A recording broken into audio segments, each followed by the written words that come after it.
আমরা এমন একটা সময়ে বসবাস করছি যেখানে তুমি কখনোই সত্যকে সত্য বলতে পারবে না। যেই নারী দেহ ব্যবসা করে তাকে কখনো তুমি বেশ্যা বলতে পারবে না, তাকে সতী সাবিত্রী নারী বলতে হবে। যে ব্যক্তি ঘুষ খায় সেই ব্যক্তিকে কখনোই তুমি ঘুষখোর বলতে পারবে না, তাকে বলতে হবে সম্মানী। যে লোকটা মিথ্যে প্রতিশ্রুতি দেখিয়ে টাকার বিনিময়ে অন্য দেশে পাঠায় তাকে কখনো দালাল বলা যাবে না, তাকে বলতে হবে পরোপকারী। যেই ব্যক্তি দেশের কোটি কোটি টাকা বাইরের দেশে পাচার করলো তাকে কখনো চোর বলা যাবে না, কারণ সে তো সম্মানীয় ব্যক্তি। যে মেয়ে একাধিক ছেলের সঙ্গে বেড শেয়ার করে তাকে কখনো 12 ভাতারি বলা যাবে না, তাকে সৎ চরিত্রের মেয়ে বলতে হবে। দারিদ্রতায় ছেঁড়া ফাটা প্যান্ট পরলে সে ফকিন্নি, আর মিনি স্কার্ট পরে দেহের প্রাইভেট অংশকে দেখিয়ে নাচার নামই মডার্ন কন্টেন্ট ক্রিয়েটর। বউ স্বামীকে পেটালে সে নিরুপায়, আর স্বামী বউকে পেটালে সে অত্যাচারী, সে শারীরিক টর্চার করে। যেই ব্যক্তি দারিদ্রতার জন্য হাত চুরি করলো তাকে ধরে আমরা গাছে বেঁধে পিটাই, অথচ যে কোটি কোটি টাকা নিয়ে অন্য দেশে পালালো তাকে আমরা এটাও করতে পারি না। যে মেয়ে কুত্তা পোষে সেই মেয়ে মডার্ন, আর যে মেয়ে ছাগল পোষে সে গাইয়া খ্যাত। ছেলেরা পাবলিক প্লেসে সিগারেট খেলে কোনো অসুবিধা নেই, কিন্তু একটা মেয়ে ডিপ্রেশনের জন্য কোনো রকম ভাবে একটা সিগারেট ধরিয়েছে,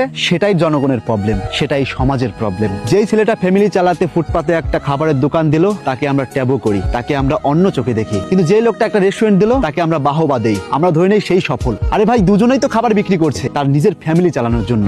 মেয়ে মাকে অত্যাচার করলে সেটা ভালোবাসা, সেটা মেয়ের অধিকার। আর বৌমা যদি একটু কিছু বলে সেটাই অত্যাচার। যে ব্যক্তি উচিত কথা বলে সেই ব্যক্তি সমাজের কাছে খারাপ, আর যেই ব্যক্তি বুকার মতো সবকিছু সয়ে যায় তাকে আমরা বলি ধৈর্য। যেই ব্যক্তির কাছে টাকা পয়সা নেই কিন্তু মানুষের বিপদে সবসময় পাশে থাকে, সেই ব্যক্তি কখনো বাড়িতে আসলে চেয়ার তো দূরে থাক, একটা টুলও এগিয়ে দেয় না।